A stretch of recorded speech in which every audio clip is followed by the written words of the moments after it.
What is going on, guys? Q50 here, back again today with another video, and we are out. If you guys are brand new to the channel, welcome.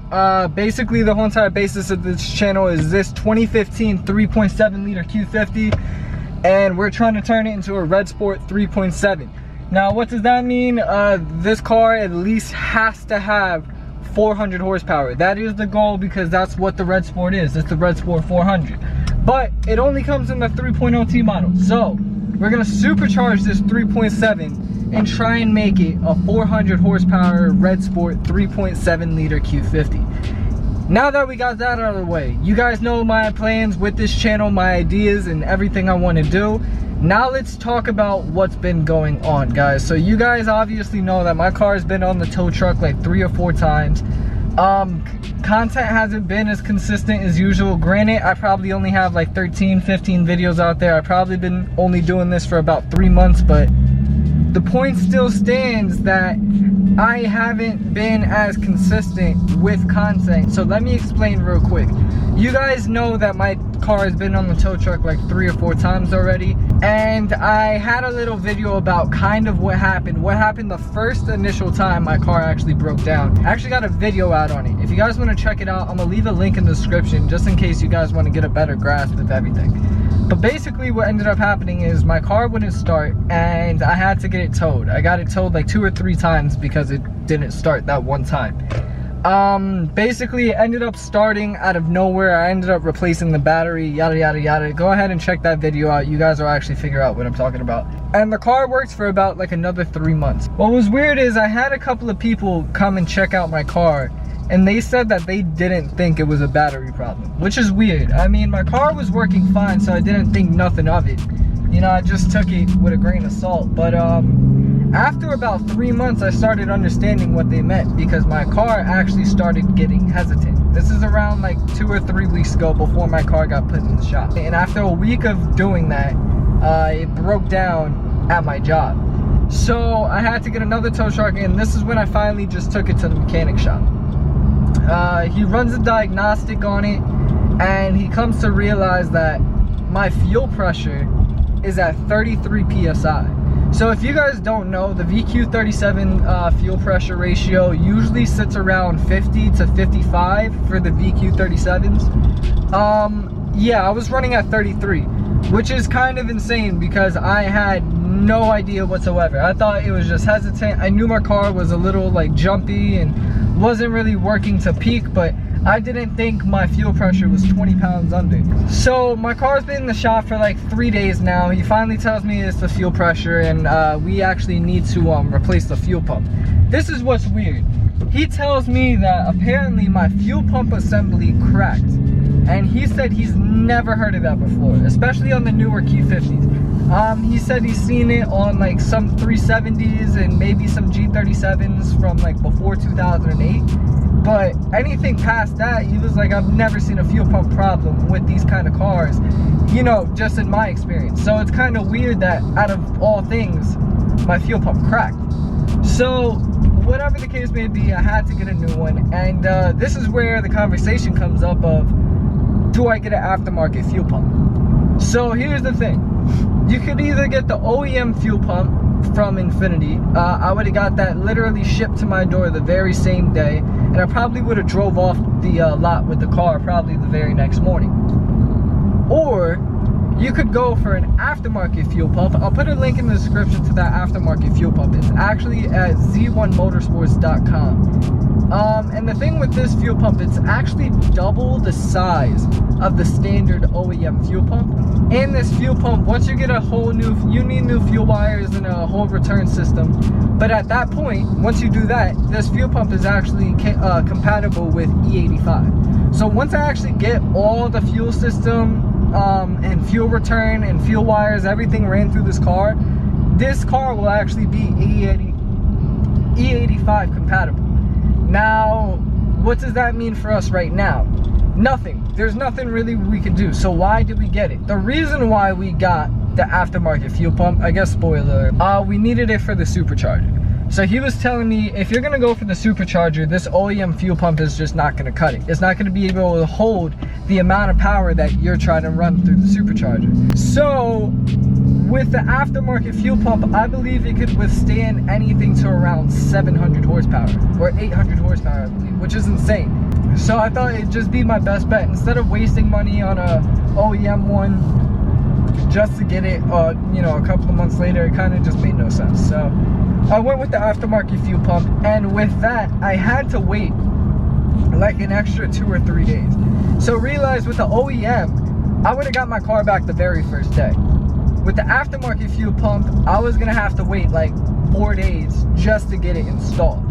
Now realize at this time, this is when I got my Motordyne catback. So I thought, you know what, this is perfect timing. You know, while I get my fuel pump waiting to get it sent in, while I'm waiting for it to get installed, at the same exact time, I could wait for my Motordyne catback to come in and just drop it off while he's working on my car. So that's what I did. It actually came in like 2 days. Actually, you know what? I think it came in the same day as the fuel pump. So 4 days later go by, my Motordyne exhaust comes in. I believe the fuel pump comes in the same exact day, and I dropped the exhaust off at the shop. That's the video you guys saw of me unboxing it. You guys go check that out. It was actually a really fun video. I had to take my girl's mom's car to the mechanic shop to literally drop off the exhaust. So I don't know, I thought that was pretty funny. But on top of that, now that I've waited for the 4 days of my fuel pump being sent in and my exhaust being sent in, now comes the day to where they're both there on the same time and they could actually get installed. So come to the installation day, he texts me he's about to do the fuel pump. And then right after he texts me he's gonna do the fuel pump, literally 15 minutes later I get another text saying that we have a problem, that we need another fuel pump. I had no idea what he meant. I was like, what do you mean we need another fuel pump? We just got a fuel pump. That makes no sense. The fuel pump that came aftermarket from Z1 Motorsports, not to bash on their brand at all, because the new fuel pump that I got is beautiful, but the first one that they sent me was cracked.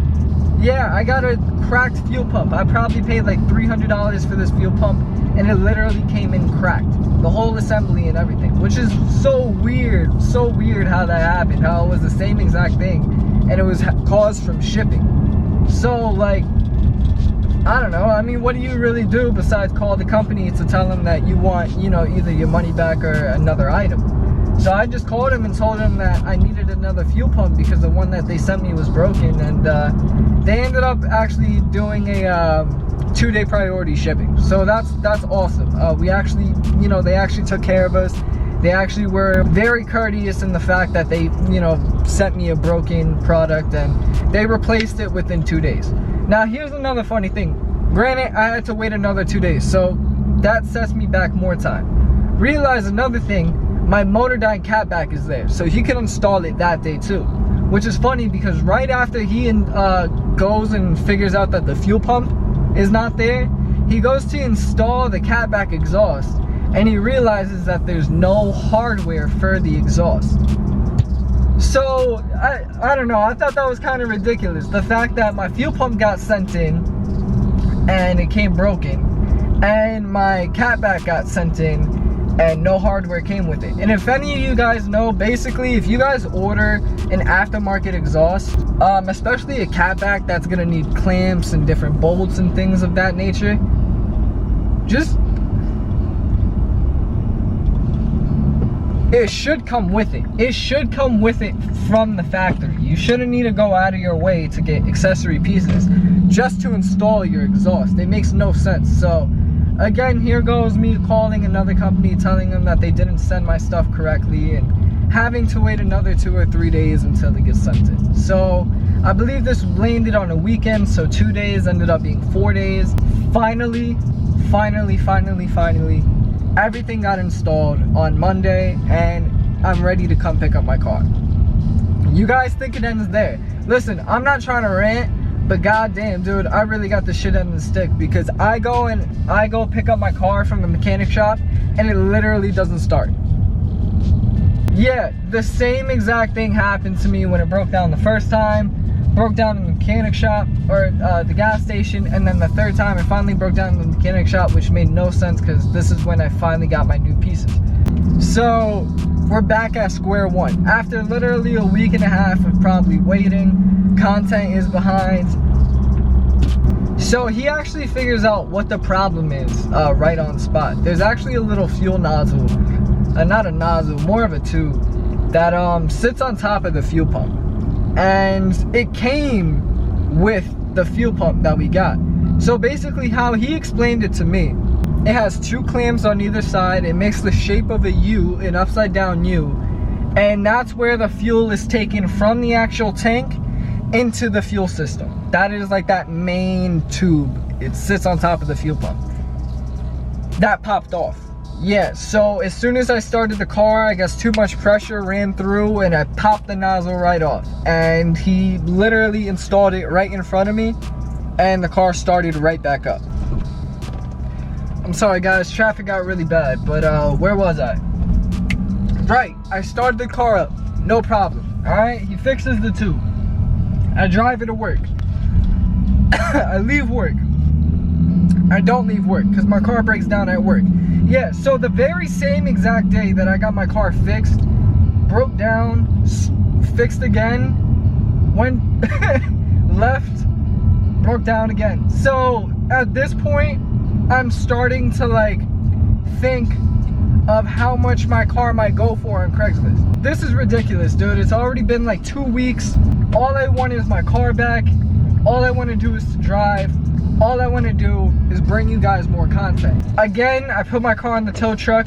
This is probably the 5th time. I'm literally considering getting a subscription to the tow truck company down my street because I know I'm on a first name basis now. Finally got her towed to the shop and he tells me that he's not gonna hit me back up until he figures out 100% what is wrong with this car, which I appreciate very much. Realize that this mechanic has been very helpful, very informational, very patient too, okay? I'm not gonna lie, when all this was going on, I was getting a little hot-headed, and the fact that he just stuck with me, stayed patient, you know, just kind of guided me through everything, I really do appreciate this mechanic.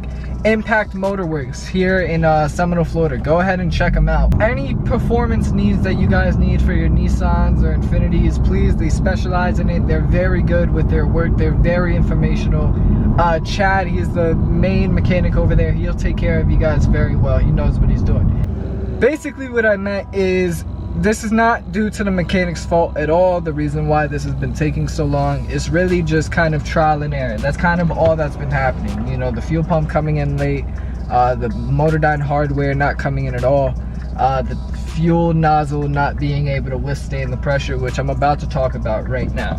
So he calls me back in 2 more days and he lets me, actually, you know what, I think it's the next day to be completely honest. And he comes back and he lets me know that the same exact thing that happened when I got to the mechanic shop that first day happened the other day. So what he ended up doing is he actually got me a high quality, high pressure, it was like a rubber, just a rubber tube honestly, with some small high pressure clamps. Replaced those with the actual tube that came with the aftermarket fuel pump, and all of a sudden everything's working just fine. Had no problems lately, and yeah, that's literally what's been going on, not including the fact that after I got my car back from the mechanic shop, I got pulled over and I got a ticket and I couldn't drive my car for like another 4 days. So on top of all that, I had to deal with the government. At the end of the day, guys, like, my car's back, my camera's back. I'm not trying to complain or rant here, but I just wanted to clear the air on everything that's been going on with this car, this channel, me, and just to let you guys know that everything is back in order. We got the car back, we got the fuel pump, we got the Motordyne exhaust installed, and yeah, everything's doing great. Jesus fucking Christ, dude. So yeah, everything's doing just fine. I'm having fun with this car, and we're gonna bring you guys some more content. But for right now, I just wanted to clear the air for you guys, just so you guys had a better idea of everything. But right now, guys, that's gonna be it. I gotta go pick someone up, but I appreciate you guys for watching. Please make sure to like, comment, subscribe, and share, guys. We are on a journey right now to making this a Red Sport 400 3.7 Q50. So if you guys enjoyed, please smash that subscribe button. Please smash that like button. I'm Double R, this is my Q50, and I'm out. Peace.